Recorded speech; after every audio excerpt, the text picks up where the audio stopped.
C'est le film le plus dingue qu'on a vu à Cannes, on était donc obligé d'en parler. Hope de Na Hong-jin. Hope, il se déroule dans un petit village de Corée. Il y a le chef de la police qui est plus ou moins appelé parce qu'il y a quelque chose qui est découvert et en fait, il y a une menace, potentiellement un tigre qui rôderait dans les parages. Alors ils vont enquêter, ils vont rechercher ce tigre avec des chasseurs et en fait, ils vont tomber sur une menace bien plus importante qui va franchement provoquer un énorme carnage dans tout le village et globalement la région. Alors ce qui est hyper intéressant avec Hope de Na Hong-jin finalement, c'est que on s'attend à ce qu'il y ait une mise en place assez longue, assez conséquente pour développer cet univers, etc.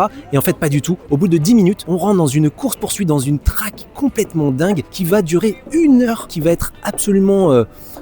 franchement, j'ai du jamais vu. La mise en scène est complètement dingue. La direction artistique est complètement folle. Le film a pas coûté énormément. Il a coûté une trentaine de millions de dollars. Et on a vraiment l'impression d'être dans un blockbuster hollywoodien, sur un gros film d'action, un gros ride d'action, un film de monstres aussi. On va sur quelque chose qui est assez passionnant, assez ambitieux, assez audacieux et qui reprend justement ces codes de blockbuster hollywoodien et dont le film va se moquer au fur et à mesure. Potentiellement, on pourrait se dire qu'il raconte pas grand chose, mais en vérité, derrière ce ride d'action qui est assez répétitif, peut-être un peu trop long, le film fait 2h40, il y a quelque chose, une vraie réflexion potentiellement sur d'où vient la violence, qui la provoque, mais aussi la manière dont le cinéma d'auteur potentiellement peut se fusionner avec cette idée de spectacle hollywoodien. Mais ce qui est hyper intéressant, c'est la manière dont cette action, elle est étirée au fur et à mesure, que ce soit sur le suspense, sur la violence, sur les codes tout simplement du film d'action. Donc franchement, un film à voir absolument. C'était donc le véritable ovni de ce festival de Cannes 2026. J'espère qu'il sera au palmarès. Il sortira bientôt en France puisqu'il a été racheté par Universal. Donc vous pourrez voir ça sur grand écran et ça vaut le coup. Et abonne-toi!